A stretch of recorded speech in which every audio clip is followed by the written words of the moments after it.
Bonjour et bienvenue pour un nouveau webinar par Catenda. Aujourd'hui, une grande nouveauté dans notre outil qui est l'intégration des nuages de points dans BeamSync.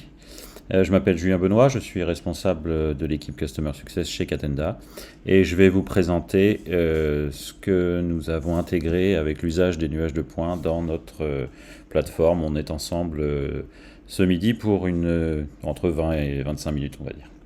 Alors, premièrement, j'ai besoin de rappeler un peu la partie pratique ou la partie théorique pardon, de la partie nuage de points. Qu'est-ce qu'est un nuage de points? Qu'est-ce que sont des nuages de points? Donc j'ai pris la définition de Wikipédia, un outil que vous connaissez tous, et Wikipédia nous rappelle que un nuage de points est un ensemble de points de données, c'est-à-dire qu'en fait, vous enregistrez avec certains appareils la position dans l'espace de points correspondant à l'intersection d'un faisceau lumineux le plus souvent et un objet. Et à chaque fois que ce faisceau rencontre une surface, le point est enregistré avec un identifiant et puis des coordonnées X, Y et Z.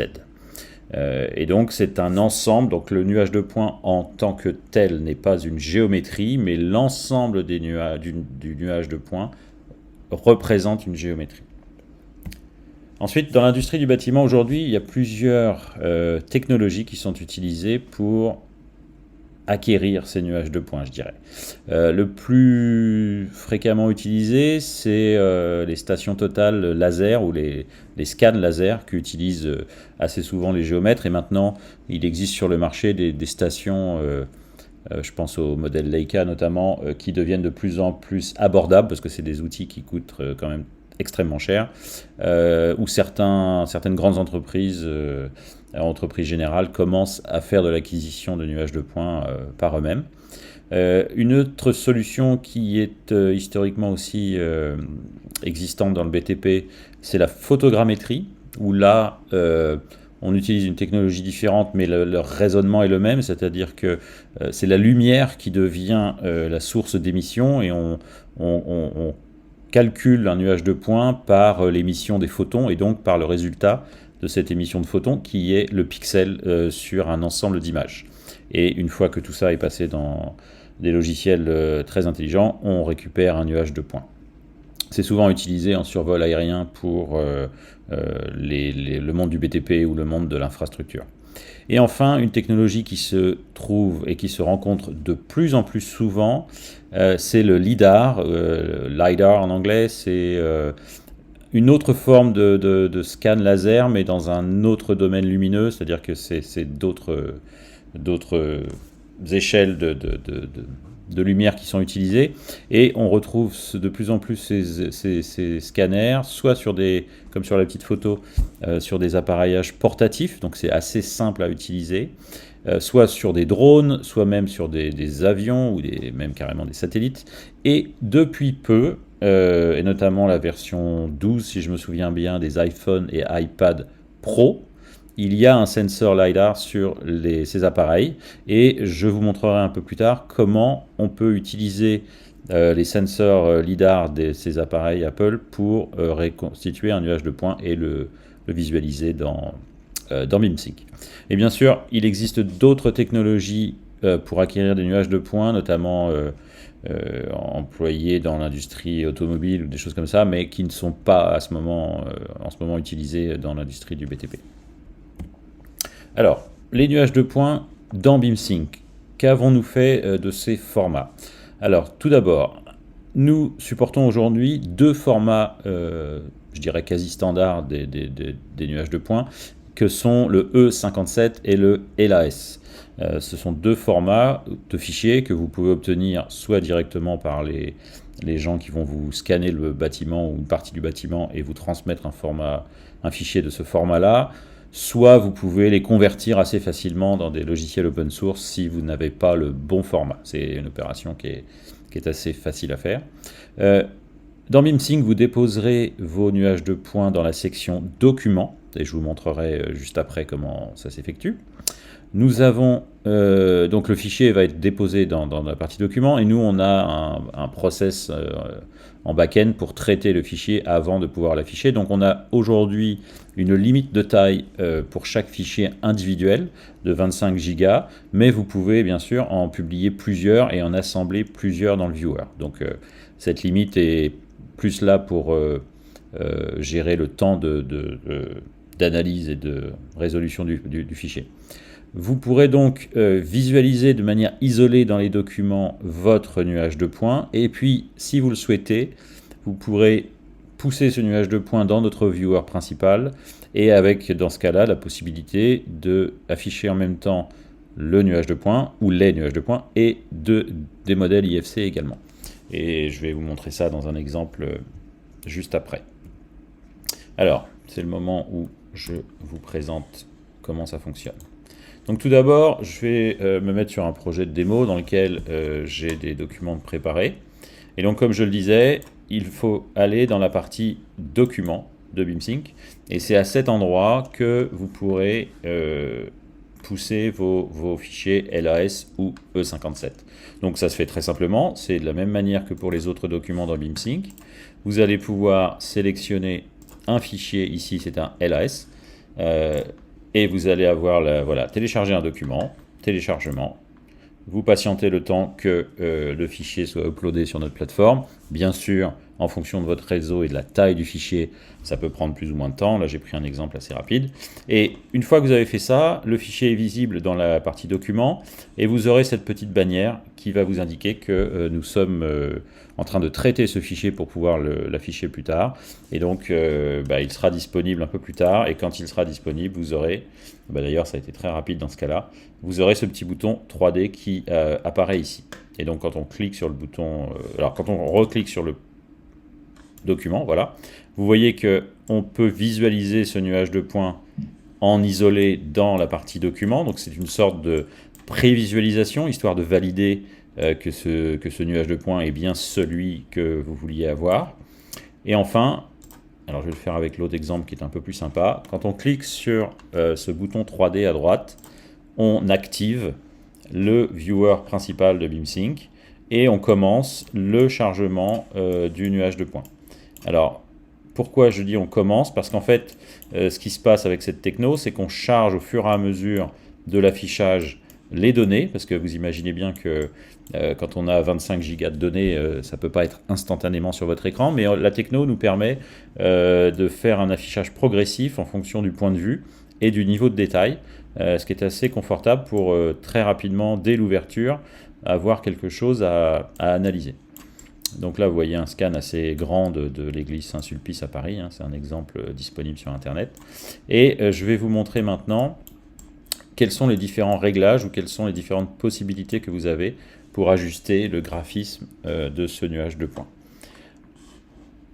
Donc, vous avez plusieurs possibilités et plusieurs réglages à effectuer dans votre viewer en fonction, bien sûr, de la nature du nuage de points. Est-ce que c'est de l'intérieur? Est-ce que c'est de l'extérieur?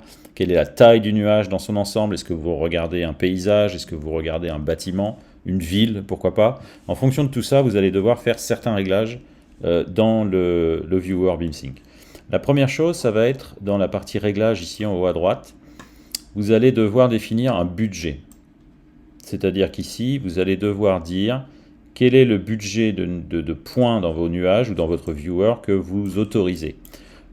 Ça sert à limiter le chargement du nuage de points si vous êtes dans des conditions de réseau un peu lent ou un peu faible et que vous n'avez pas besoin de charger l'intégralité et tout le détail de votre nuage, vous allez pouvoir réduire le budget de points. Ça permet de charger plus rapidement le nuage ou les nuages. Par contre, quand vous êtes en mode réseau classique, bureau ou réseau haute vitesse, on va dire, fibre, là, dans ces cas-là, vous pouvez pousser le curseur complètement à droite. Donc ça, c'est un premier réglage. Deuxième réglage que vous allez pouvoir effectuer, c'est dans la partie sélecteur de révision ici. Vous allez voir maintenant que ce nuage de points ici s'ajoute par-dessus la liste des modèles avec deux petits boutons, donc le bouton 3D qui permet l'affichage dans le viewer, le bouton recentré qui selon la position X, Y, Z du nuage, peut vous aider à le retrouver s'il est un peu éloigné du point de centre, on va dire. Et puis ce petit bouton réglage. Et c'est là où j'ai des choses à vous dire. Donc quand on clique sur ce bouton réglage, il apparaît différentes options. Premièrement, comment vous voulez afficher les attributs des points. Donc il y a deux réglages possibles ici, et ça va dépendre de votre nuage de points bien sûr. Soit vous avez un nuage avec de la couleur, et donc vous allez ici avoir les différents channels de couleurs qui sont disponibles. Soit certains nuages de points ne sont pas enregistrés avec de la couleur, parce qu'il n'y a pas la combinaison laser et image. Et dans ces cas-là, vous allez avoir uniquement l'intensité qui va être enregistrée dans le nuage. Et donc, si vous ne réglez pas ça sur intensité, un nuage sans couleur dans ce mode-là sera complètement noir et vous ne verrez rien. Et donc dans ces cas-là, il faut faire le changement vers intensité. Et donc dans ces cas-là, vous allez voir que le nuage est affiché en noir et blanc en fait. Deuxième réglage à regarder, c'est l'opacité. Alors dans le cas présent, je n'ai pas de modèle IFC associé, donc c'est pas vraiment parlant, mais ça permet de régler comment le nuage est en transparence par-dessus un modèle. Et puis enfin, et ça c'est peut-être le plus important, la taille des points. Par défaut, nous chargeons le nuage avec une taille de points dite adaptative. C'est-à-dire qu'on essaye de calculer au mieux une taille de points qui vous permet, alors pardon, je vais repasser en couleur, qui vous permet d'avoir le meilleur résultat dans le viewer avec une efficacité optimale, ou la plus optimale possible. Mais selon les cas, et selon le niveau de zoom et où vous êtes, il est nécessaire parfois d'ajuster ce niveau de détail. Et donc pour faire ça, vous allez devoir soit ajuster la taille du mode adaptatif, et donc vous voyez que là, je réduis la taille du point et qu'en fonction de mes déplacements, et ben le viewer va calculer une taille de point un peu améliorée qui va s'adapter au point de vue, on va dire. Voilà, alors là je suis un peu perdu dans les arbres. Soit, si je veux vraiment aller dans le détail très près, je peux aussi choisir une taille de point qui s'appelle fixe.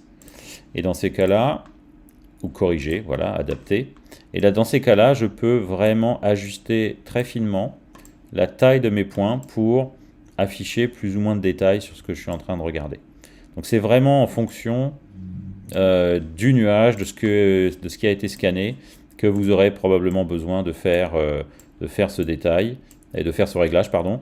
Et ça dépend aussi surtout de ce que vous aurez à comparer, c'est-à-dire que si vous avez un modèle IFC en surcouche, vous aurez probablement besoin de faire ces ajustements. Voilà. Mais par défaut, donc je vais le remettre comme c'était au départ, version adaptive, taille 1, et ça c'est le chargement par défaut. D'accord. Voilà. Donc voilà ce que ça donne en mode isolé, hein. Donc vous avez le nuage de points que vous pouvez, donc vous voyez la navigation est très fluide, y compris sur des modèles où c'est des nuages de points de 25 Go, la navigation sera aussi fluide que ça. Quand vous avez fini, vous pouvez supprimer le nuage de points du viewer comme ça, et si vous retournez dans la partie document, eh bien vous pouvez à nouveau en afficher un autre par exemple, donc je vais essayer celui-ci, et là dans ces cas-là, je vais devoir, vous voyez, centré, parce que ce nuage de points est en complètement position différente de celui précédemment. Et là, je me retrouve avec le nuage de points dans le viewer que je peux analyser. Donc celui-ci est beaucoup moins dense, et beaucoup plus léger en termes de taille. Pour vous donner une idée, peut-être ça peut être intéressant, on était sur 130-150 mégas, donc c'est pas très très détaillé, hein. C'est des nuages de points qui sont là pour faire de la démo et faire de la présentation, mais vous pouvez afficher les nuages de points de 25 Go. Ça a été testé avec ce genre de fichier. Voilà. Un autre exemple que je veux vous montrer, c'est la superposition d'un nuage de points avec un modèle IFC. Donc, alors, un petit avertissement quand même au départ, il faut que la position des deux modèles a été coordonnée par la personne calant le nuage de points. Bien sûr, c'est pas magique, c'est pas automatique, donc la personne qui fait le scan, ou le géomètre souvent, doit connaître les points de référence qu'il doit utiliser pour que, une fois poussé dans BeamSync, les nuages se superposent. Nous savons que superposer des modèles d'origine différente peut être un challenge parce qu'il y a souvent des erreurs, il y a souvent des cas où les modèles ne se superposent pas correctement. Aujourd'hui, vous pouvez déplacer les modèles IFC individuellement, et plus tard, dans les mois qui viennent, on aura probablement une fonction qui permettra de déplacer les nuages de points pour les ajuster par rapport au modèle. Donc voilà, ici dans le viewer, vous avez la superposition de deux nuages de points. Vous voyez, si je retire celui-ci, vous avez une partie du scan qui s'en va. Donc en fait, l'idée ici, c'est d'avoir un scan qui prend en compte le bâti, et donc la comparaison entre le projet et le réalisé. Et donc là, dans ces cas-là, vous avez la possibilité d'explorer le modèle et de regarder dans le détail les petites différences qu'il peut y avoir entre ce qui a été scanné. Donc vous voyez ici la face du poteau IFC, la face qui a été relevée par le nuage de points, et on voit des petites différences. Voilà. Et puis on peut aussi ajouter un deuxième nuage de points qui est tout ce qui est accessoires et éléments du chantier qui ne sont pas prévus dans le modèle IFC à la base. Voilà, donc ça c'est un exemple de ce que ça peut donner que quand on superpose un nuage de points avec un modèle IFC, et bien sûr vous pouvez en avoir plusieurs modèles IFC, plusieurs nuages de points. Et là vous voyez, donc vous capturez en fait un instant avec ces scans. Ici c'est l'emplacement, le rond là, c'est l'emplacement des scans pour ceux qui ne sont pas familiers avec cette techno là. Et donc vous capturez vraiment l'état du chantier au moment du scan.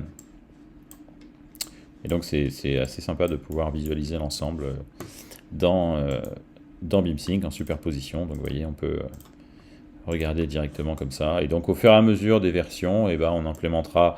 Donc on a un mode de prise de cote aujourd'hui qui existe dans cette partie nuage de points, mais qui n'est pas encore actif pour mesurer entre le nuage de points et l'IFC, mais on travaille dessus. Par contre, dans la version actuelle, vous pouvez prendre une cote entre deux parties du nuage de points avec l'outil mesure. Donc je vais essayer de vous faire la démo ici. Voilà, tape measure, hop, quand je sélectionne le point ici et un point sur le jambage en face, voilà, je vais pouvoir prendre la cote. Alors bien sûr, en fonction du point que vous accrochez, c'est plus ou moins précis. Donc on va travailler sur cet aspect-là de la prise de cote. Je vais refaire un essai à partir de ça. Voilà, un point d'en haut ici et un point tout en bas. Voilà, 2188. Donc bon, tout dépend après de comment vous sélectionnez, vos points. Donc voilà pour la partie je superpose un modèle avec l'IFC.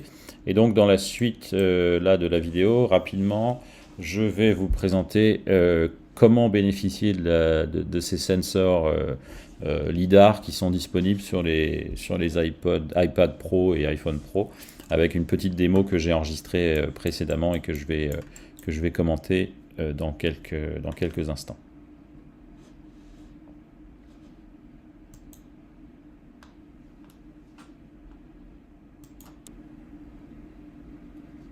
Alors l'application que je vais utiliser ici s'appelle Sitescape, pardon. C'est une application gratuite que vous pouvez trouver sur l'App Store. Ensuite, pour scanner voilà, l'utilisation de l'appli, c'est vous ouvrez en mode caméra en quelque sorte et vous passez en revue l'ensemble des objets et des éléments que vous voulez scanner, comme si vous vouliez les filmer entre guillemets, et ensuite vous avez une petite barre de progression sur la droite qui vous indique quand la capacité du scan est terminée. Et vous couvrez l'ensemble de la surface comme ça. Une fois que vous avez terminé, vous pouvez enregistrer votre scan sur votre tablette, lui donner un nom bien sûr. Voilà. Et la particularité, c'est pour ça que j'ai choisi cette application, c'est que vous pouvez exporter votre scan directement au format E57 et l'envoyer. Alors, dans le cas présent, je l'envoie directement sur mon ordinateur pour ensuite le mettre dans BeamSync, et je vais vous montrer par la suite comment ça fonctionne une fois que vous l'avez dans BeamSync. Voilà, alors une fois dans BeamSync, j'ai mis forcément tous ces fichiers dans la partie documents, et vous allez voir que je retrouve le scan avec ces petits boutons 3D là. Je vais retrouver, alors encore une fois, pas au même endroit que tout à l'heure, je vais supprimer celui-ci, voilà. Et donc je vais pouvoir afficher simultanément dans le viewer. Vous voyez, c'est instantané, ça se charge instantanément. Et au fur et à mesure, voilà, du chargement des nuages, vous avez les détails qui apparaissent. Et vous pouvez ainsi, comme ça, explorer très rapidement le nuage de points que vous avez scanné. Alors après, forcément, cette application est vraiment une application qui n'est pas du niveau d'un scan classique laser, hein, on va dire, mais ça vous donne un aperçu. Puis j'avais fait le scan très rapidement, donc vous pouvez régler différents niveaux de détail. Et puis en plus, il y a plusieurs applications disponibles qui correspondront à vos usages. Voilà, mais donc vous voyez l'aperçu ici de comment se comporte le viewer quand vous avez plusieurs nuages de points d'assemblée, et donc vous pouvez comme ça en assembler plusieurs ensemble dans le viewer. Voilà pour la présentation d'aujourd'hui. J'espère que ça aura été suffisamment clair pour vous donner un aperçu des capacités de notre intégration nuage de points dans BeamSync. N'hésitez pas à nous contacter sur les réseaux sociaux, sur LinkedIn ou directement par mail aux adresses qui sont affichées pour obtenir plus d'informations sur BeamSync, sur Catenda. Et sur ce, je vous souhaite une très bonne journée et je vous dis à la prochaine fois. Au revoir.